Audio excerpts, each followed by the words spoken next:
Secundaria primer grado. Matemáticas. Construcción de triángulos y cuadriláteros.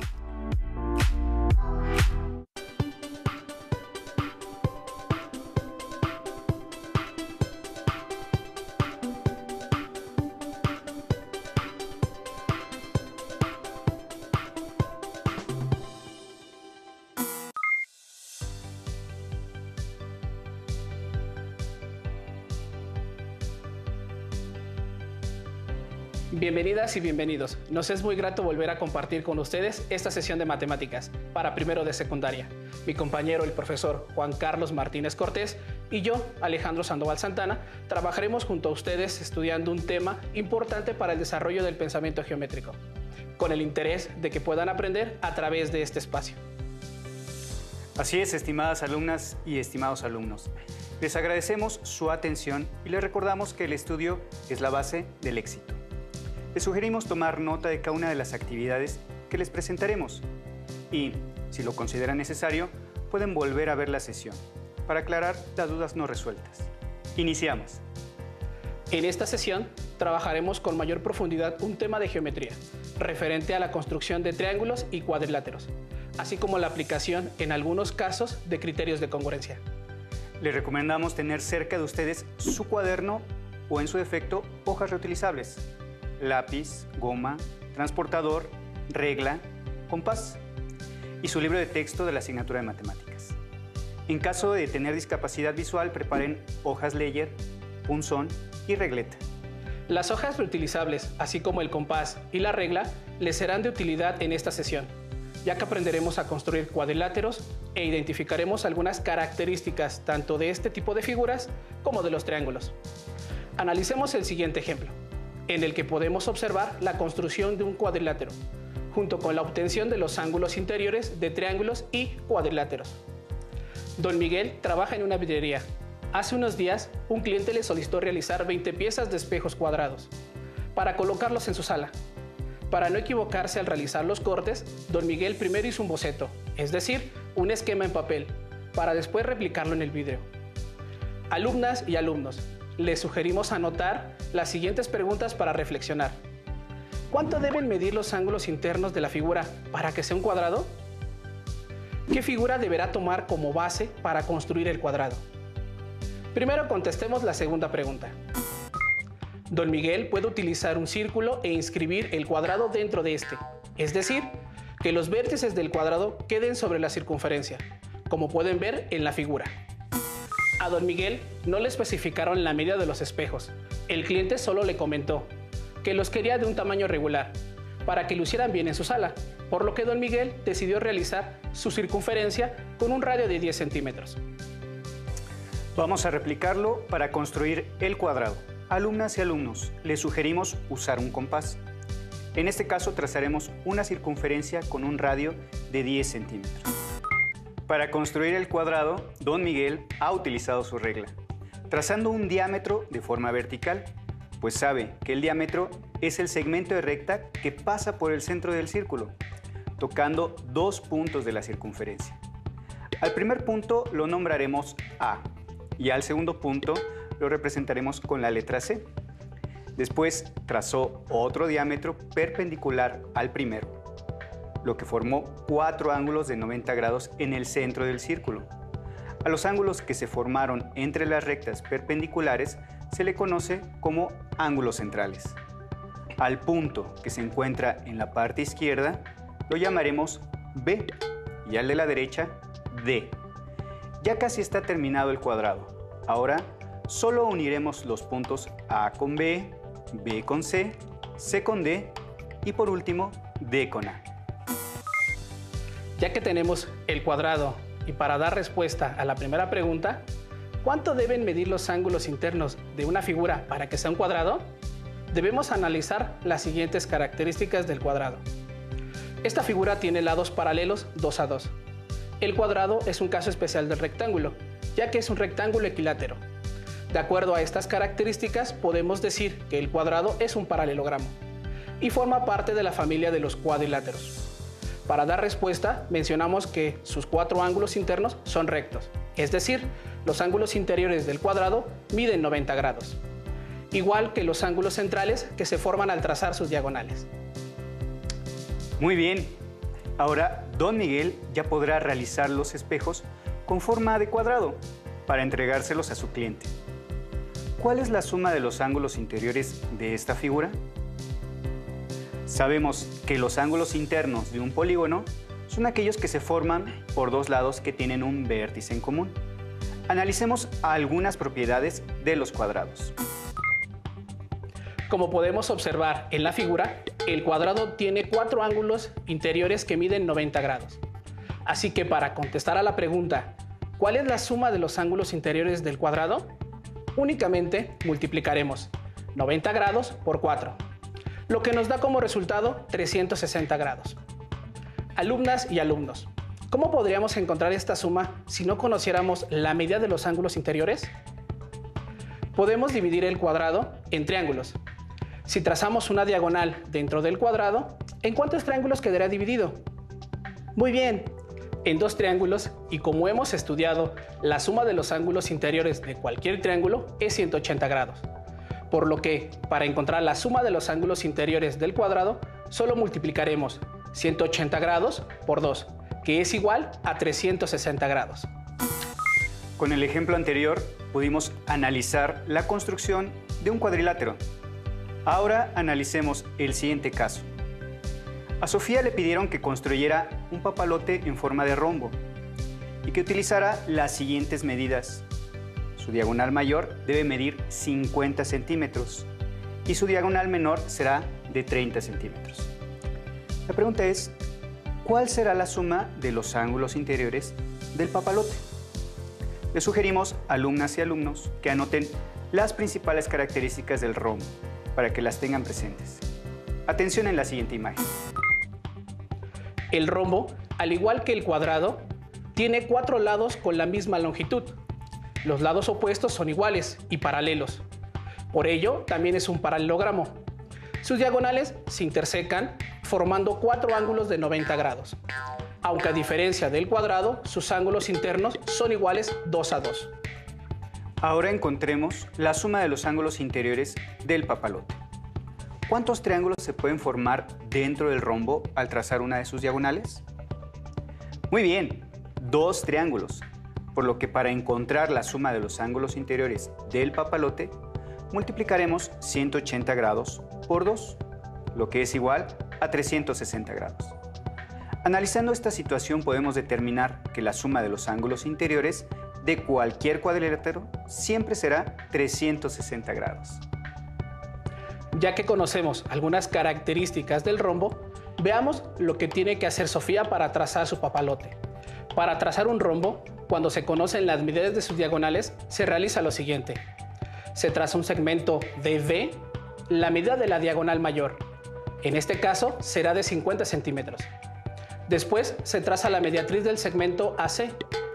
Y con centro en el punto medio de AC se trazan 2 arcos de circunferencia que intersequen a la mediatriz en 2 puntos, cuyo radio mida la mitad de la diagonal menor. En este caso, el radio es de 15 centímetros. Finalmente, se unen los puntos A y C con los puntos en los que los arcos cortan a la mediatriz para formar el rombo ABCD. Muy bien. Después de construir un cuadrado y un rombo a partir de distintas informaciones, les propongo los siguientes retos, para que los realicen en alguna de las hojas de reuso que les sugerimos tener a su disposición. Primer reto, construyan un triángulo equilátero únicamente doblando el papel.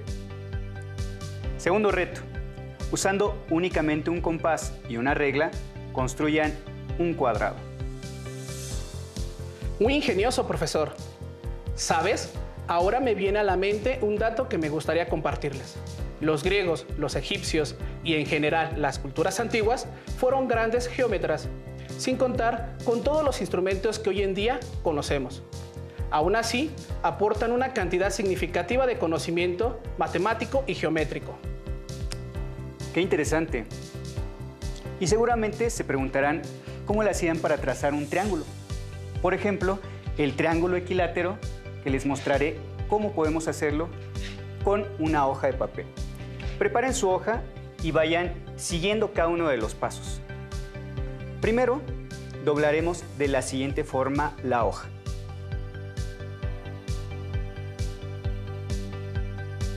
Y cortaremos para tener dos rectángulos. En un rectángulo marquen un doblez por la mitad, pero sin llegar al otro lado.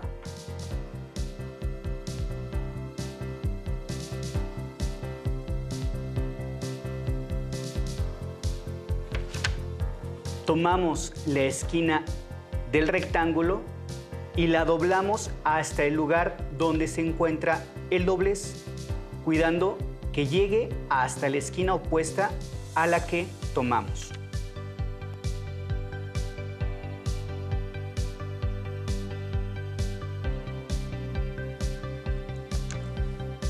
Ahora, siguiendo este trazo, doblamos y lo volvemos a hacer hasta terminar con la hoja, de esta manera.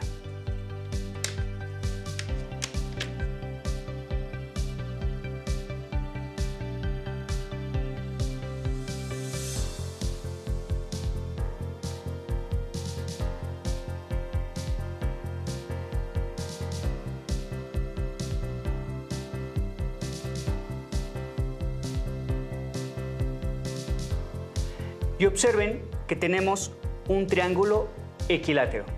Bien, profesor, y seguramente se estarán haciendo dos preguntas respecto a esta construcción. ¿Por qué al hacer estos dobleces obtenemos un triángulo equilátero? Y también, ¿siempre se obtiene un triángulo equilátero sin importar el tamaño de la hoja? Para responder a estas preguntas, observemos detenidamente los pasos que realizaremos y describiremos las medidas y figuras que obtenemos. Primero, recortamos una hoja con forma rectangular, como la que se muestra. A continuación, marcamos por la mitad.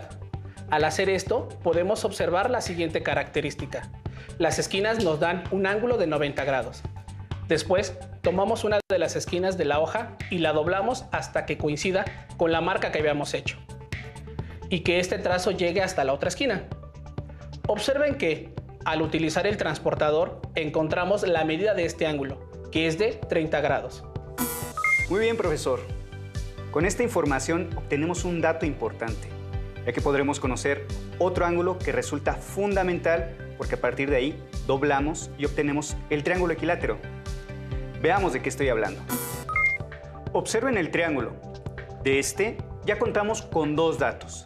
La medida de este ángulo, que es de 90 grados, porque corresponde a la esquina de la hoja. Con este otro ángulo lo medimos con el transportador y obtenemos 30 grados. Ahora respondan, ¿este ángulo cuánto mide? Esto lo podemos calcular ya que la suma de los ángulos internos de un triángulo es igual a 180 grados. La suma de los ángulos ya conocidos es de 120 grados y para que se cumpla la igualdad faltan únicamente 60 grados, que corresponden a la medida del ángulo que nos faltaba. Es correcto, profesor. Pero eso no garantiza que el triángulo que resulta después de seguir doblando sea un triángulo equilátero. Como ya saben, un triángulo equilátero tiene todos sus ángulos y lados iguales. Es verdad, profesor. Continuemos observando en la diapositiva para poder comprobar que obtenemos un triángulo equilátero. El paso que sigue consiste en doblar la hoja siguiendo este doblez, hasta hacer coincidir la esquina con el borde de la hoja, así como se ve en la diapositiva. Como observan, ya tenemos un triángulo y el único dato que tenemos es que este ángulo mide 60 grados, ya que hicimos el doblez considerando este ángulo. Y necesitamos saber que los dos ángulos restantes miden también 60 grados, porque así aseguramos que es un triángulo equilátero. Utilizaremos el transportador para medir la amplitud del ángulo. Veamos. Y comprobamos que tenemos otro ángulo de 60 grados. Magnífico, profesor. Y no necesitamos medir el otro ángulo, ya que debe medir 60 grados, para que la suma de sus ángulos internos, como la de cualquier triángulo, sea de 180 grados. Con esto, respondimos a las dos preguntas. ¿Por qué estos dobleces están pensados para que sin importar el tamaño de la hoja, siempre crucen de esa forma teniendo un ángulo de 60 grados. Así que siempre tendremos un triángulo equilátero. Ya dimos respuesta al primer reto. Ahora vayamos con el segundo. ¿Cómo podemos trazar un cuadrado con únicamente una regla y un compás? Para poder efectuar esta construcción debemos recurrir a las características del cuadrado. ¿Pueden enumerarlas conmigo? 1. Todos sus lados miden lo mismo. 2. Sus lados son paralelos 2 a 2. 3. Todos sus ángulos internos miden 90 grados. Con esto podemos comenzar a trazarlo. Primero, y lo más complicado, es resolver qué tenemos que hacer para formar un ángulo de 90 grados, sin utilizar el transportador o las escuadras. Hay muchas formas, doblando una hoja de papel, con una cuerda y un peso al final de ella, o con un nivel de burbujas, como lo hacen en las construcciones. Pero en este caso, como solo disponemos de un compás y una regla, utilizaremos el siguiente procedimiento. Seguramente hay entre ustedes, alumnas o alumnos, alguno que conoce esta técnica.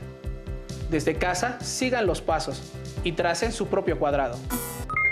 Primero, trazamos un segmento de recta. A continuación, colocamos el compás en uno de los extremos y trazamos una circunferencia, cuyo radio sea mayor a la mitad del segmento de recta. Con la misma medida que tenemos en el compás, trazamos otra circunferencia, apoyándonos en el otro extremo del segmento de recta. Como observan, las circunferencias se intersecan en dos puntos. Trazamos una recta que cruce ambos puntos, la cual representa la mediatriz del primer segmento. Por lo tanto, se forman ángulos de 90 grados. Muy bien, profesor. Así podremos trazar un ángulo de 90 grados, que es indispensable para poder hacer un cuadrado. Observen, ya tenemos construido el ángulo de 90 grados que hicimos, como se mencionó anteriormente. Con el ángulo recto trazado, solo necesitamos conocer la medida del cuadrado que queremos construir. En este caso, utilizaremos esta medida, X. Con el compás tomamos la medida, nos apoyamos en el vértice del ángulo de 90 grados y trazamos una circunferencia. Marcamos dos puntos en las intersecciones de la circunferencia, con los lados del ángulo de 90 grados. Con esto ya tenemos dos lados del cuadrado. Ahora, con la misma abertura del compás, trazamos otras dos circunferencias, cuyos centros sean los dos puntos que señalamos antes. Observen que el punto donde se intersecan, la circunferencia será el cuarto vértice del cuadrado. Ahora, ya tenemos cuatro vértices, todos a la misma distancia. Los unimos para delimitar el cuadrado. Vaya, comúnmente lo construimos con una escuadra o con un transportador. Pero resulta muy interesante ver cómo el compás es un instrumento que nos permite construir figuras con lados rectos, ya que en una circunferencia cualquier punto tiene la misma distancia al centro. Con ello, nos aseguramos de tener segmentos de la misma medida siempre. Aunque, profesor Carlos, me surge una duda. ¿Cómo podemos demostrar que la figura que construimos realmente es un cuadrado? Tienes razón, porque hay figuras que a simple vista aparentan tener una forma, pero al momento de tomar medida resulta no ser lo que aparentan. Profesor, creo que tengo en mente la forma en que podemos demostrar que esta figura es un cuadrado. Veamos la construcción y anotemos sus características. Primero, de esta figura sabemos los siguientes datos. Por la construcción que hicimos, sabemos que el primer ángulo que trazamos mide 90 grados. También los lados miden lo mismo, porque están construidos utilizando el compás y todas representan radios de la misma medida, lo que garantiza que mide lo mismo. Aparentemente ya podemos afirmar que es un cuadrado, por tener todos sus lados iguales, pero sabemos que un rombo también tiene sus lados iguales, por lo que tenemos que demostrar que estos ángulos miden 90 grados. Me parece útil trazar un segmento de recta auxiliar para observar un detalle que me llama la atención. Así podemos ver dos triángulos que son congruentes. Vean que dos de sus lados son de la misma medida y al lado que representa la diagonal del cuadrado lo nombramos Y, que es el mismo para ambos triángulos. Así, de acuerdo al criterio lado, lado, lado, estos triángulos son congruentes, por lo que el ángulo opuesto al de 90 grados también mide 90 grados. Excelente, profesor. Ya utilizamos un criterio de congruencia de triángulos para demostrar que la figura que trazamos es un cuadrado. Permítame mencionar que otro criterio de congruencia que podrían utilizar es el criterio lado, ángulo, lado, ya que en este caso los triángulos tienen dos lados iguales y además el ángulo entre ellos mide 90 grados. En ambos casos, observen, este triángulo es uno en los que quedó dividido el cuadrado. Como sabemos, tienen un ángulo que mide 90 grados y también sabemos que tienen dos lados que miden lo mismo, X. Con esto sabemos que se trata de un triángulo isósceles. Por lo tanto, los otros dos ángulos deben medir lo mismo y los nombraremos ángulos W. Ya sabemos que la suma de los ángulos del triángulo debe ser 90 grados más W igual a 180 grados. Sumamos los términos semejantes y obtenemos 90 grados más 2W igual a 180 grados. Aplicamos la propiedad de igualdad, restamos 90 grados en ambos lados, obtenemos 2W igual a 90 grados. Procedemos a dividir entre 2 ambos miembros y obtenemos que W es igual a 45 grados. Es magnífico encontrar estas respuestas, profesor, porque con este dato podemos confirmar que al tener dos triángulos como estos, tenemos la comprobación de que la figura es un cuadrado, ya que la suma de los ángulos de los triángulos 45 más 45 grados es de 90. Aprovecharé para precisar que la suma de los ángulos internos de los cuadriláteros es de 360 grados.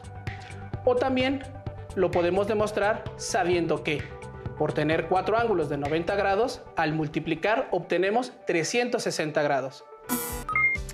Profesor, en esta sesión revisamos que en los cuadriláteros sus ángulos internos suman 360 grados. Además, trazamos triángulos y cuadrados mediante diversos procedimientos, sin utilizar el transportador, utilizando los criterios de congruencia de triángulos y demostramos que, efectivamente, habíamos construido un cuadrado. Así es, el tiempo de esta sesión ha concluido. Estuve muy contento de trabajar una vez más con ustedes. Yo también, sobre todo por contar con alumnas y alumnos de toda la República.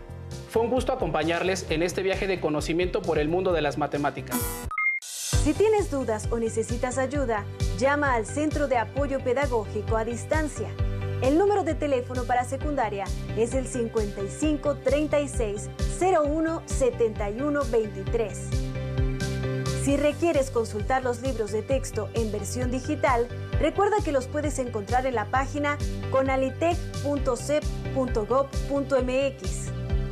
Y recuerda que también cuentas con el sitio aprendeencasa.cep.gov.mx, en donde podrás ver nuevamente los videos de los programas y además encontrarás actividades para fortalecer tus aprendizajes. También te invitamos a que consultes la plataforma nuevaescuelamexicana.cep.gov.mx.